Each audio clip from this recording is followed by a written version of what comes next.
Okay, so thank you very much for joining Mirror Mirror, the podcast. And I'm very, very honored to have Margaret Gray with me. And Margaret has asked to talk about the new movie, Maria, about the life of Maria Callas, the opera singer, starring Angelina Jolie. So we have watched this in various parts. I had a lot of strong opinions about Angelina Jolie playing Maria Callas. I wasn't sure about it at all. But Margaret, what were your first impressions when you heard this movie was coming out?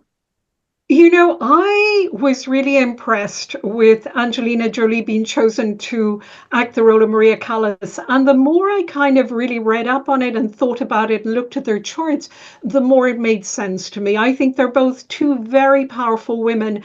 And I think Angelina Jolie to me is perfect for this role. And you bring something up that's extremely important. I think that, one of the reasons why I think Mirror Mirror brings a lot to the astrology table is that we are asking people to look at the astrology. Because, when I said, I was uneasy about Angelina, that was before I saw the astrology of the two women and the transits of when the movie was actually released. It was released in Venice, Italy. So we're going to start off with looking at the woman herself, Maria Callas.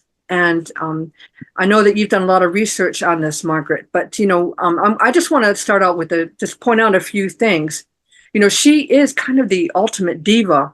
You watch her actual footage, and she has a way of carrying herself that you just think, wow, here is royalty. It's entering the building.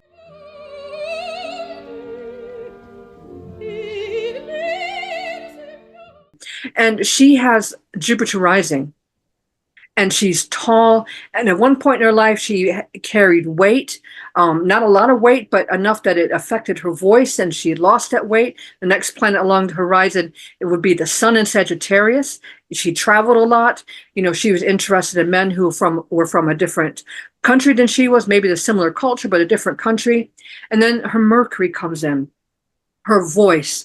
Now, in opera, she used a technique called the bel cantor technique. And I know a little bit about this because I took opera lessons a very long time ago. But the bel cantor technique is all about the way you hold your mouth. And it's kind of like, I'm not insulting either woman. I'm just saying that it's kind of like making your mouth into like an echo chamber. And it's the way that you hold your mouth, the way you pronounce your vowels that makes the sound as it is.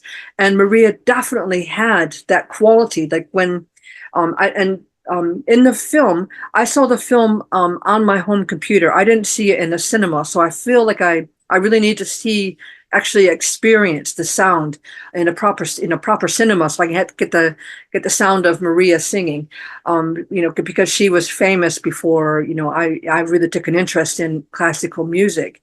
But, what a chart for a diva. It really is. It's like the Scorpio rising ruled by, Pluto in the eighth house. There's the passion. Because when I first looked at the chart, I was kind of surprised to see that there wasn't more water in the chart. I expected to see maybe a moon in Scorpio or, a lot more Cancer, a lot more Pisces, and there wasn't. But it kind of, when you look at that Scorpio rising, that Pluto, there's the passion. Also, something that I found quite interesting when I was reading about her is that she was one of the first opera singers to really do a lot of acting as part of the role, but the acting part for her came from the singing rather than vice versa, which I thought was really, really interesting. So that ability to really move from that place of her voice into the movements. And apparently they said she did maybe sometimes only 10 movements on the stage, but they were all a reflection of the music, which is absolutely extraordinary, really. So she was way ahead of her time and really one of these very powerful women. And what's interesting, there was a very interesting article in The Guardian about her about a year ago that said so often she's portrayed as this, this betrayed woman, that's the important thing to remember about her, rather than she is this mega star, this very powerful woman, and that the thing between her and Angelina that struck me they have in common so powerfully is that they're both very resilient and strong women, and they both have so much fire in their chart.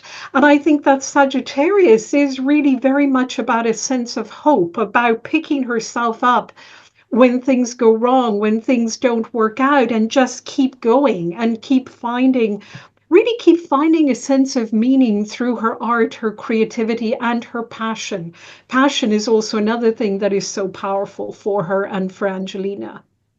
And you mentioned something about it made me realize that she also has the fixed star Algol on her descendant.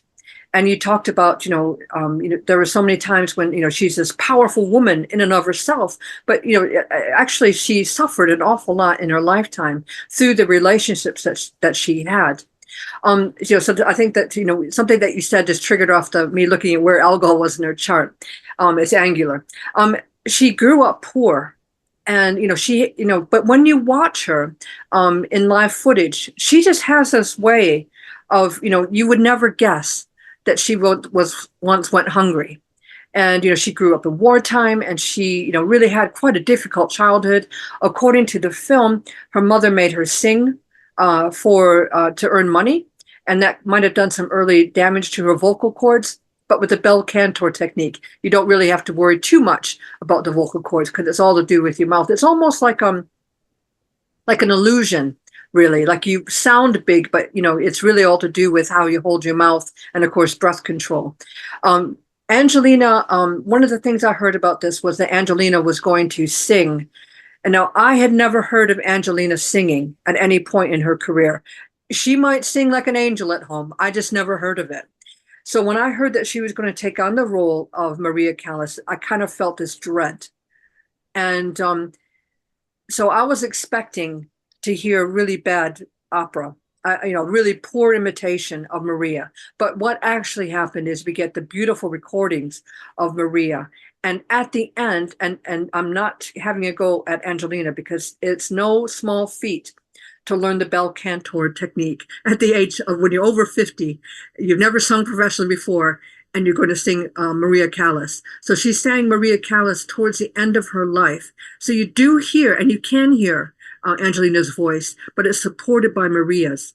And it is I got shivers listening to this. I'm so full of respect for actors who learn a new skill and they bring it to the film. Especially, I think about Margot Robbie learning how to ice skate in I, Tonya, or Val Kilmer learning how to sing like Jim Morrison, Taron Egerton doing Elton John. I think of all these actors that took on that really difficult skill and pulled it off.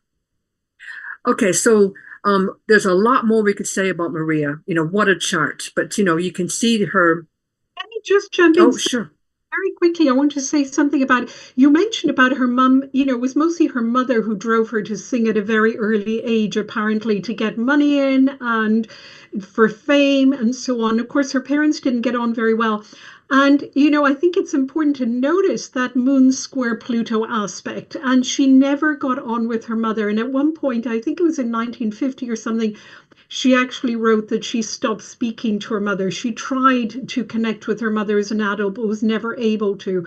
So there is that powerful Moon Pluto, when you think of attachment, and of course you work as a teacher as well. So this is something you work with every day with the young children. And that's such an important aspect there. And I often say too, when we're children, we turn our moon face towards our mothers. We are our moon in front of our mothers. And when she turned that moon face to Pluto, what does she see? The square aspect means to see. And we can see the planets clearly when they're in a square aspect. So what does she see when she turns towards that mother? She sees maybe destruction, or maybe, the absolute bottomlessness of life, because, it wasn't an easy upbringing. And I also wonder if there was a little bit of envy by her mother towards her. And of course, there often is with mothers. They kind of, mothers tend to reach midlife as daughters are blossoming and blooming. But if there's a consciousness about it, then it doesn't come out in a destructive way. But look at that moon square Venus aspect as well. And I've seen that a lot in charts when children grow up with some of that envy from mother that is unconscious and not worked through and can really leave an imprint on them. Yeah, that's a really good observation. Yeah, I mean, I think early childhood. No, we will talk about relationships in astrology and the course that you put together. But I would like to insert before I forget that I'm doing something on adolescence for the course, and I'll be talking a lot about early childhood experiences, particularly adolescence, and how it affects us later in life. So she has the Jupiter very close to her sun. So with every important Jupiter aspect, it would pick up solar energy so it almost magnifies that Sagittarius need for freedom and the need to be without rules and to be maybe a little bit reckless and to take risks. And also she has the Saturn conjunct Mars, which can be very restricting and very frustrating. I heard the metaphor like driving with the brakes on. That feeling like, the more you push, the more resistance you get with her. And she would feel that at every important Saturn transit as she was growing up. And she would have to learn how to manage those. And as she got older, she would actually learn how to deal with those obstacles a lot better than she did as a child. So the mother's role very early on in her childhood, as the movie depicts, would have been extremely challenging for her. Yeah. Okay, so we'll go on to Angelina. And, Angelina first came to our attention with Girl Interrupted a good 30 years ago. And she was a force of nature, in that film. She played, they were girls, young women in an institution. It was with Winona Ryder. And Angelina played a girl who had a lot, let's just park it as a lot of difficulties, social difficulties, and she was quite a very strong character.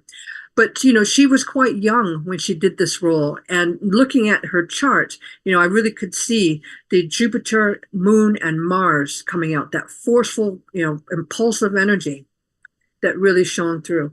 And then as an actress, because I kind of feel like I grew up with Angelina because she's a bit younger than me, but I got to watch her progress into the superstar that she is, going from role to role to role and from man to man to man as well. But, she's moved on in her life. And I feel like I got to see her emerge into this powerhouse that she is today. Really a very, very powerful woman. And what I'm kind of so impressed with, not just her acting, but really the fact that she used her power in the world and her looks and so on to advocate for the most vulnerable. Really, that her work across the globe to bring attention to war zones, to the welfare, well-being of young people, of children, of refugees, that really she could have just sat at home in her beautiful house with a pool and just enjoyed her money, and she didn't. That she really, and also the courage to create her own family, that she always wanted to do that. She always wanted a family. And I think that's one of the things with Maria Callas, that Maria Callas also wanted a family, but because of circumstances, that never really was able to happen for her. Whereas Angelina really decided to kind of stop all of the kind of, the self-destructive behavior in order to adopt her first son. And that she wrote very clearly, she said, once I adopted him, I knew that was the end of my self-destructiveness, that I really needed to take care of him. So it's really quite an impressive turnaround, which of course fire signs can do. And they're both fire signs. So there's this courage, this resilience, this kind of breaking the mold of going ahead and doing things. Now, Angelina has no earth in her chart, so the manifestation of it all would take quite a bit of effort. That's part of TV saying to people, please give money. She's gone to the countries and said, I'm standing here. This is what's happening. Help is needed now. So immensely courageous, really. Oh, and she's got, just talk about family. She's Cancer rising with Venus right there. Very, very I'm not going to say gentle because I don't think Cancerians are necessarily gentle, but they understand the needs of other people. They're very sensitive to what other people need. And in fact, they can overdo it sometimes. And so there's that that that need to protect, that protectiveness, I think is the word I'm searching for. And the tenacity is certainly there, that I'm not going to give up. No matter, I think, no matter how many trials and tribulations she's faced in her life, she's always come through it with almost like that Maria Callas sort of strength. So they're very similar, I think.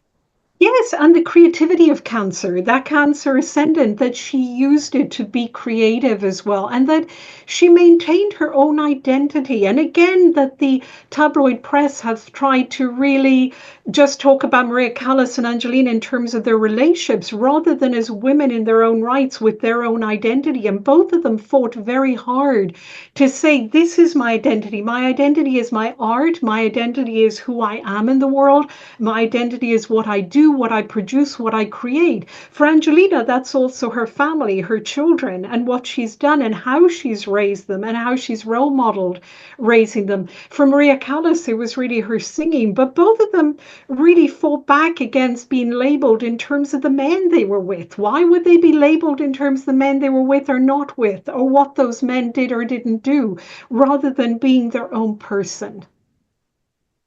Yeah, and they do come across as their own person. You never lose Angelina in her relationship. And I think the same thing with Maria, although Maria is a little bit older than us, and maybe we missed, seeing her grow up in front of our eyes. But I never got the impression that anyone got one over on Maria.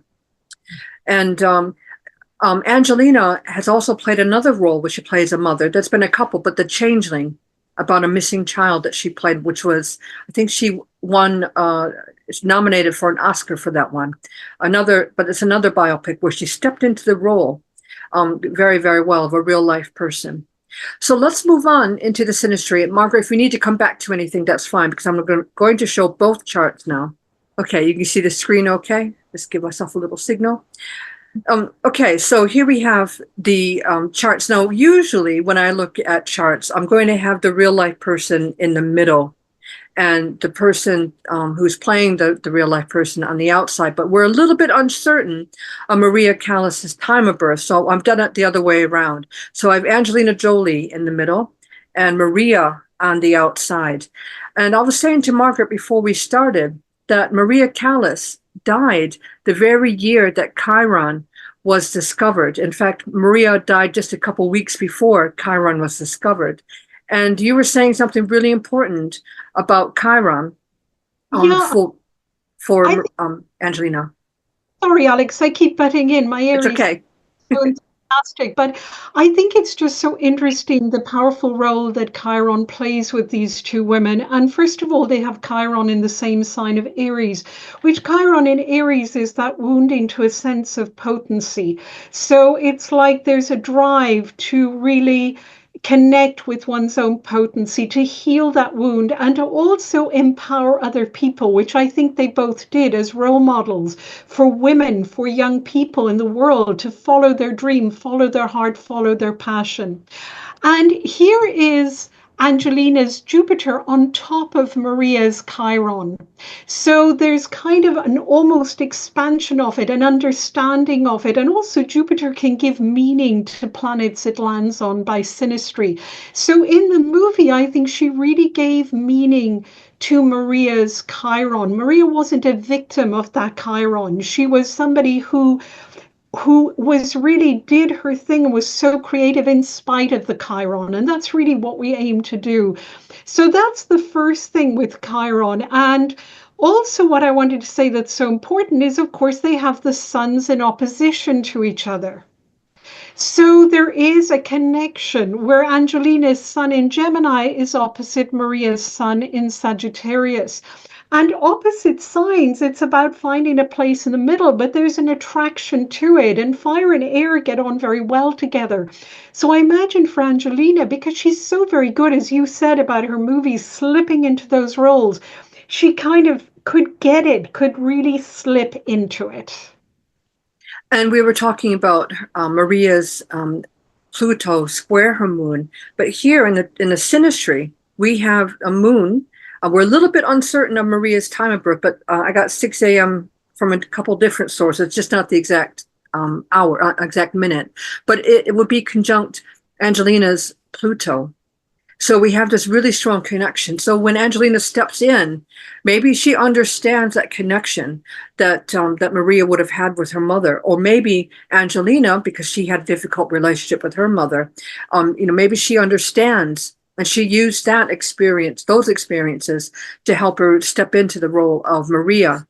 And then we have the Maria's Jupiter on Angelina's North Node. And I found through my research, I've watched about 200 biopics, films about real life people, and I found that Chiron is often implicated in the connections between the two, but also the nodes, either the south or the north node, are usually implicated, meaning that it's almost a sense of destiny. We hear about people playing a role they were destined to play. And I think this is true with Angelina Jolie. So before I knew their charts, and I was feeling uneasy, I had no reason to feel uneasy, because actually Angelina, whether she understands the astrology or not, she gets Maria.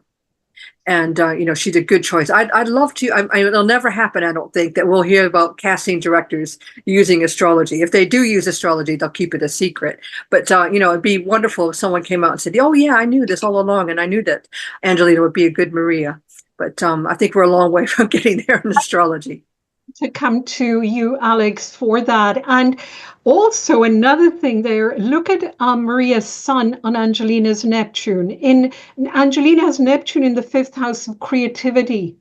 And there is the sun illuminating that. So from beyond the grave, the power of people's charts from beyond the grave, that we have a connection. And I don't know about you, but I often say to students when they're studying synastry or composite chart in relationships and astrology, to really look at charts of the people they enjoy, the writers, the movie directors, the movie stars, all of that, and notice, why are they connected with them? The poets, what is their chart? What is the synastry between their charts? Because there's always a connection. Oh, and that kind of leads me to my next question for you, Margaret. Without showing your chart and giving your details away, I say the same thing in Mirror Mirror about taking it to that next step. If you like somebody, what are your connections to the person? I'll say that, for me with Angelina, a lot of my planets in Cancer square her planets in Aries. And I managed to manifest a daughter who has a lot of planets in Aries square my planets in Cancer. So there's that sort of almost, if I say it, kind of adds the grit to the relationship, I think is how a lot of people might describe a square. It makes me want to do something with that relationship, to maybe be productive with that, to work with that. And Angelina is actually one of the charts that I work with. Have worked with quite a bit with my own students. Me too. I have worked a lot with her chart, and in fact with her and Brad Pitt's chart, in part because we have times of birth and it's so interesting, but also I've always had this draw towards Angelina. Even before I did astrology, I just thought there was something about her that just intrigued me. So yes, my sun is pretty close, my sun in Aries, to her Chiron. So there is that connection. It's really between her MC and Chiron. And also my Venus is pretty close to an opposition to her Pluto. So we kind of lock in that way. And I think that's where, when planets lock in, we kind of have that pull, because we learn so much about ourselves as well. There's something that literally mirrors back to us, something about ourselves.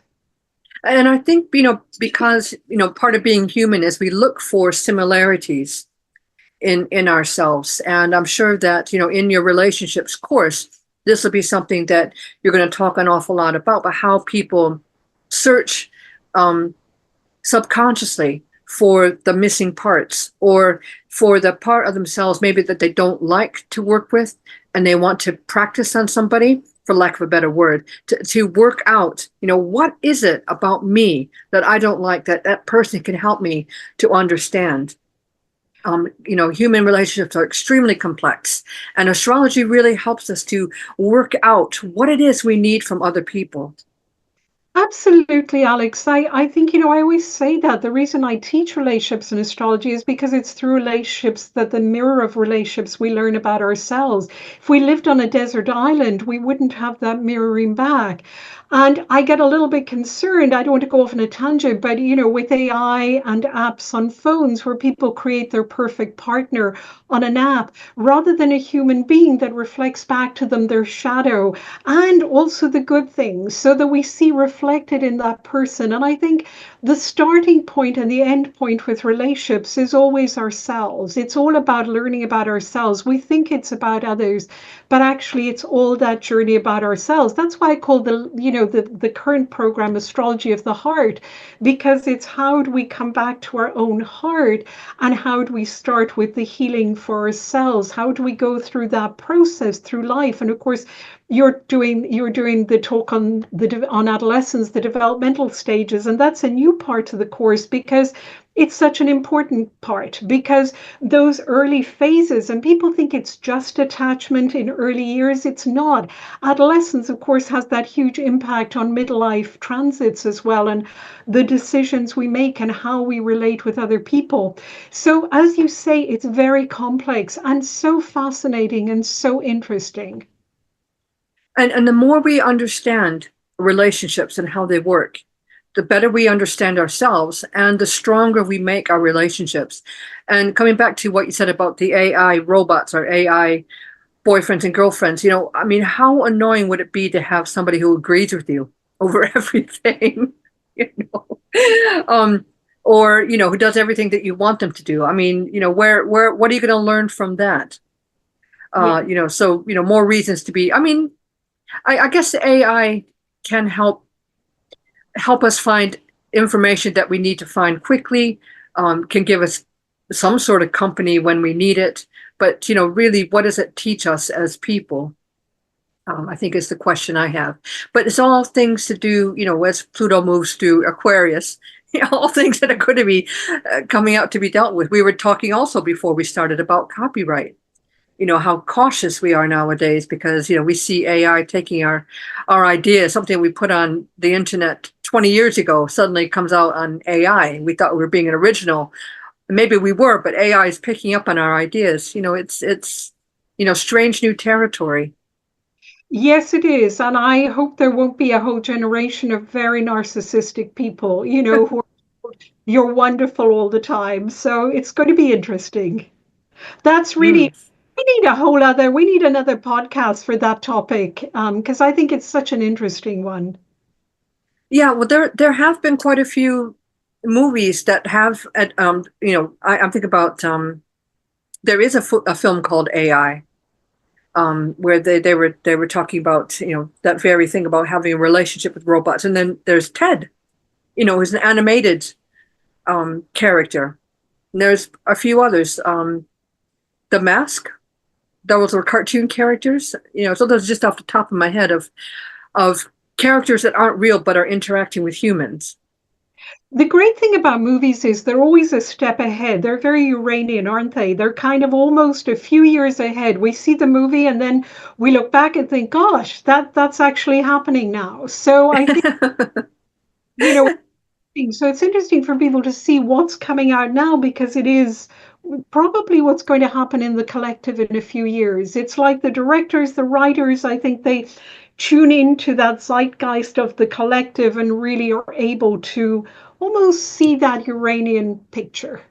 Yeah, it must be true because Homer Simpson said so.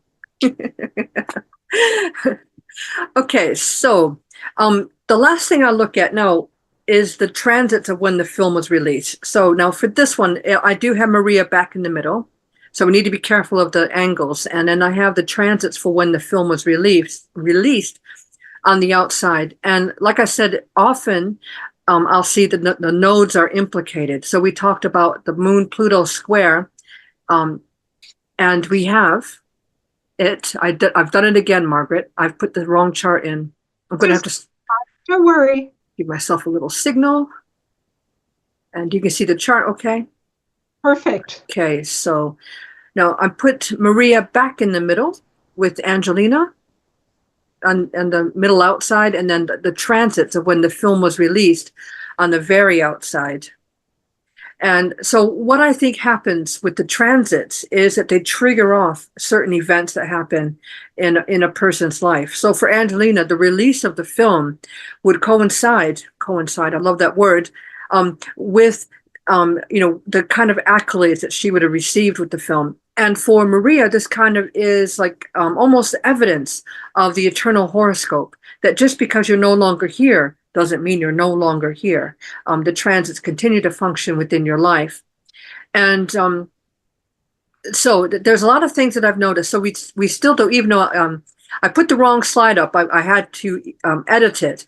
But I did remember that there was a nodal thing going on. So what we have here, we talked about Moon and Pluto square in Maria's chart. We talked about the synastry with the Moon Pluto being conjunct in Maria and Angelina's chart. But the transits showed the South Node was on that Moon Pluto conjunction. So bringing that sense of destiny, what are we seeing? We are seeing Maria Callas in the final week of her life. And we're seeing Angelina step into unknown territory. Angelina, I have no doubt, had to dig deep into her own sort of self to pull out those notes. I mean, most people are very uncomfortable after childhood to sing in front of others if they haven't been trained. Some people will burst out in the song at any moment if they grew up, kind of grew up with being comfortable with singing. But most adults, don't like it. They won't do it. But Angelina, did it. So that's pretty amazing, I think. It's incredible. And what struck me when I first looked at this is that Angelina was in her Chiron return when the film was released. But what's even more interesting is that I looked at when they started the film, which was actually I haven't got the date in front of me, but I do know that Chiron, if you look back at when the film was started, I think it was in 23. In fact, I think it was October 23. Chiron was right on Maria Callas's Chiron. So it's like they both had their Chiron returns at the start of the movie, even though, of course, Maria had passed on, and then at the end of the movie. So again, back to this Chironian theme. And what struck me was that Angelina said that this was one of the most healing experiences for her ever. Very challenging, but very healing. And the reason was that to sing, to learn to train to sing over all those months, she had to connect with her body and her emotions. And of course, Gemini as a sign is not a sign that naturally veers towards wanting to kind of connect to those emotions, but she really had to. She had to dig incredibly deep to do that. And she's got Moon in Aries. Moon in Aries doesn't want to do that either. So there is the Chironian experience. How amazing. And these two women create, both of them with this Chironian experience at the time of the release, the creation, the release of the movie, are offering something that is healing to other people. So that's why I think this movie is particularly powerful, because it's not just about entertainment. Not that many movies are just about entertainment, but I think there's something profound in this. And the music alone is profoundly healing. I mean, to sit there and just listen to those 2 hours or whatever of music is incredible. Yeah. I mean, even though my sound system on my personal computer isn't great, it did have that quality of bringing like a balm, and Maria has that quality too. People say this about her, her voice. She was, the most important singer of the 20th century, female singer at least. And it is amazing, and I think it's wonderful that our younger generations get to hear her all over again. And I hope that young people start listening to Maria again, because we're not going to see her like the likes of her ever again. I don't think she's a voice that comes around once every couple centuries. We're not going to hear that quality again. But maybe I'm just being biased towards Maria. Maybe we do have singers that just need to be coaxed out of their shell and need to have the opportunities to be heard. Maybe it was also a period in time. She was a product of that period in time. She was a product of her childhood. She was a product of those hardship. I think we will have other people who will be a product of, their planets, their charts, and both of them are a product of Chiron in Aries. So it's all about their wound is impotence and their gift to the world is empowerment. So I think they both really did an incredible job of that with that movie. I mean, I think it's absolutely phenomenal what they did. Yeah, and I just noticed that the transiting Uranus was on Algol when the movie was released. And something I just remembered too, there was a doctor who was administering um, medication to Maria in the film. Now I can't remember the European name for the drug, but it's the equivalent of Quaaludes in the American drug system. But that doctor's name, we talk about Sun conjunct Neptune. Um, I thought that was quite unusual. Yes, But for anyway. of them, there was that kind of the issues to do with medications, with drugs. That was also part of their journey, really, of kind of like trying to take and also the honesty, the brutality of the emotional depths they went to in their own life, the loneliness, the pain, the grief. And I think it was Maria herself who said, great music doesn't come out of just moments of fun or joy. Great music, it's like great poetry, great literature comes from that deep, deep felt experience of pain, which Angelina Jolie has also gone through with her own health issues, with her own issues with drugs, with her own issues with depression that she shared, and suicidal ideation when she was younger. So this is real, it's visceral, and we all know that we recognize that. We're drawn towards that when people have experience, when they're not just talking about it from a book and saying, oh yes, people get depressed very often and they've no idea what depression is. So I think this movie, it's embedded in the movie, the reality, the joys, the passion, the trauma, but the incredible resilience and what comes out of all of that, what can come out of it from these two amazing women. I think it's really phenomenal. As you can hear, I just love it. And just to kind of close, the movie ended with Maria. The whole entire movie is about the last week of Maria's life when she's not sure her voice is going to be strong enough, and the final scenes of her singing her final song, and people gathering outside her Paris apartment to hear her. And then her caretakers come in and find her deceased on the floor. So she gets her final song in perfection. That lovely Pluto moon and south node, I think is the final word in the film. Beautiful, just beautiful. Margaret, I thank you so much for joining us and talking about your favorite film. I know it takes a bit to put yourself out there. And would you like to say a couple words about your course? And I'll put the card in at the end how we can find the course. Thank you, Alex. Thank you for inviting me and thank you for asking me about the course. It's a new 4-step program called Astrology of the Heart. It's a process. It's where I'm using my psychotherapy, and there's several of the presenters are also psychotherapists and psychologists. And we're really blending the two to bring people through 4 steps of a program exactly for this purpose of inner knowledge and inner awareness. So it's a little bit different. It's all relationship based. You can do all 4 steps. You can get accredited as a certified relationship astrologer, which is a unique qualification we offer, or you can just do one or more of the steps if there are topics that interest you. So do please go to our website, www.relationshipsandastrology.com, or go to our Instagram page, Relationships and Astrology. And of course, we're delighted that Alex is going to be doing some of the teaching, and we'll be doing more teaching as well for the advanced group. So thank you, Alex, for having me here today. It's been a joy. Brilliant, amazing. If you would like to do your favorite biopic, it has to be a biopic, let me know. Leave your comments below if you want to enter into the conversation or if you have anything you want to add. But for now, to the stars. To the stars.